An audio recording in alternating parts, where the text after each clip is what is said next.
آپ نے سن لیا ہوگا کہ حکومت نے GIT بنائی ہے جو اس سارے معاملے کی چھان بین کرے گی، انکوائری کرے گی اور اپنی رپورٹ پیش کرے گی، کیونکہ یہ بڑے سنگین واقعات ہیں۔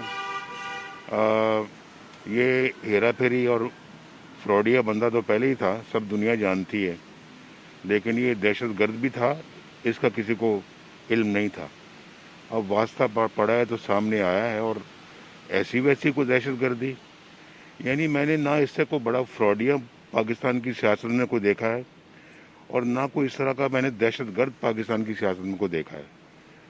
یہ تو ہر معاملے میں دوسروں سے نمبر لے کے جا رہا ہے، یہ آگے آگے جا رہا ہے، یعنی کہ چاہے وہ اپنا سیاسی جماعت پہ پابندی درست عمل نہیں ہے، لیکن پیٹرول بم مل رہے ہیں، پولیس پہ اٹیک ہو رہے ہیں، یہ بھی کوئی وتیرا ترا پیٹرول بم کس لیے پھینکے کہ پولیس والے وہاں جل کے مر جائیں؟ اگر وہ جل کے مر جاتے، نہ بھاگتے وہاں سے، تو کیا ہوتا وہاں پہ؟ ایک کوہرام مچتا وہاں پہ۔ اور یہ کہاں کس نے سکھایا ہے بھائی کہ آپ پیٹرول بم پھینکیں، یعنی پولیس والوں کے اوپر؟